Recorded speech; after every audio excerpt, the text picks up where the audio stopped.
All right, so the last form of government that we're going to cover is a theocracy. Theocracies are pretty rare around the world.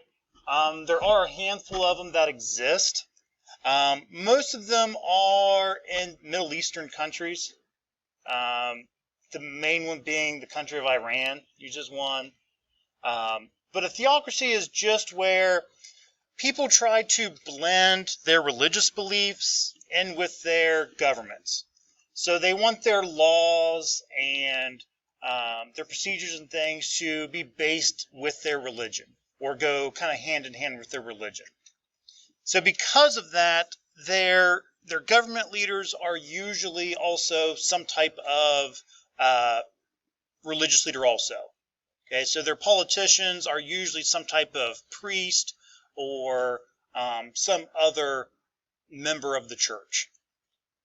Now, in most cases, theocracies today are in Islamic-based countries, but we consider the Vatican or Vatican City a theocracy also, and it's run by the Pope. So here are two examples of those theocratic leaders. The top guy is the Ayatollah of Iran. He's the supreme leader of Iran. Iran has a president, but this guy is the one who pretty much runs the country.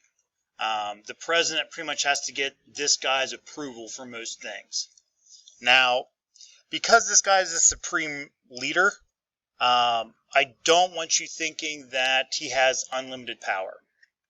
Because in theocracy, since it's based on religion, these guys can't do anything that would be against their religion.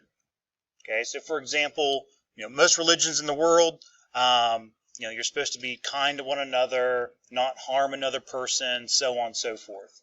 So, a leader in a theocracy isn't going to go kill somebody. That'd be against their religion. So their power is going to be limited by their religion. The guy down here at the bottom, that's Pope Francis. Like we said before, he's the leader of the Vatican, but he's the highest member of the Catholic Church. I mentioned the Vatican before. It is a small little independent country that is located in Italy. It's just about 100 acres in size. So about the size of 1/8 of Central Park. Okay, so it's not a very big country, but it is governed by the Pope. He has complete rule over that area. This one's going to be number 3 on your study guide.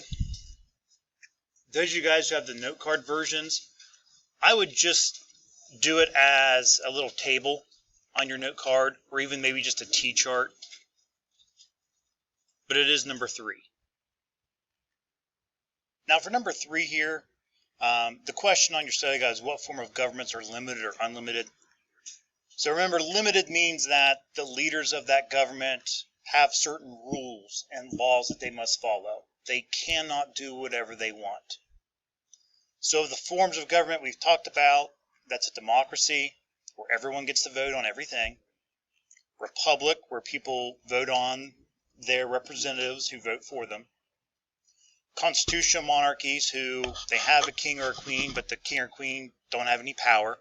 People elect representatives and they have a constitution they follow. And the one we just talked about, that theocracy, where their power is going to be limited by their religions. The unlimited ones, where the leaders can do whatever they want, is that monarchy, where there's a king or queen and they have absolute control, and those dictatorships that we talked about yesterday, where it's usually one person or a very small group of people who get power by force and usually keep it out of force and fear.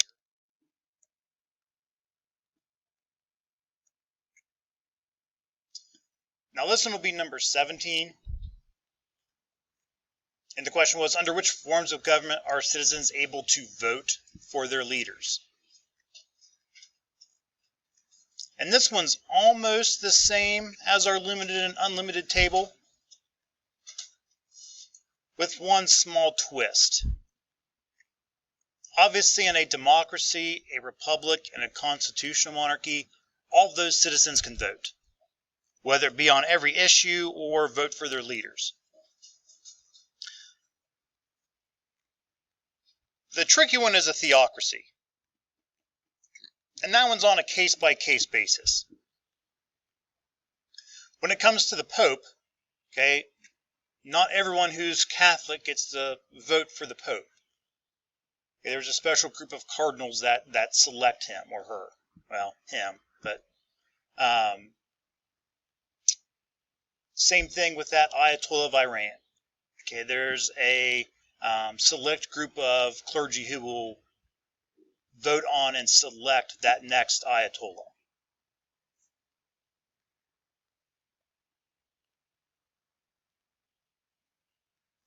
And then for monarchies, we already said the only way you're ever going to be king or queen is if you're born into that royal family. And for dictatorship, remember those usually take power by force. Now, some dictatorships will allow people to vote, but usually their name is the only one on the ballot. The dictator of Iraq did that a lot. He would have elections, let his people vote, but his name was the only one on the actual ballot that they could vote for.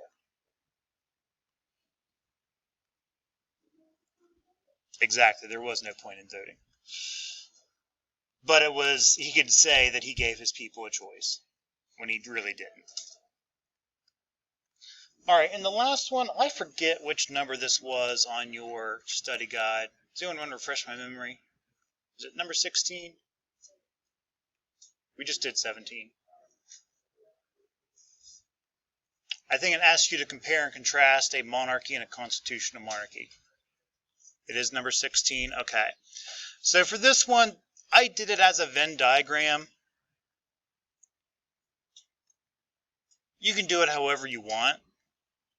I would just make sure you have two things on each side here, and then the two things here in the middle. So maybe you could write monarchy on one side of your card, constitutional monarchy on the right side of your card, and then do it that way. But for a monarchy, we know that they have unlimited power, they're ruled by a king or a queen, their citizens don't get to vote, and that their power is inherited. With a constitutional monarchy, their power is going to be limited because they have that constitution. Their people do get to vote. Their king or queen has no power. And then they usually have a prime minister and a parliament. But the things that they have the same, each of them still have that king or queen, and they still have that royal family. So that title of king or queen is still going to be passed within that royal family's bloodline.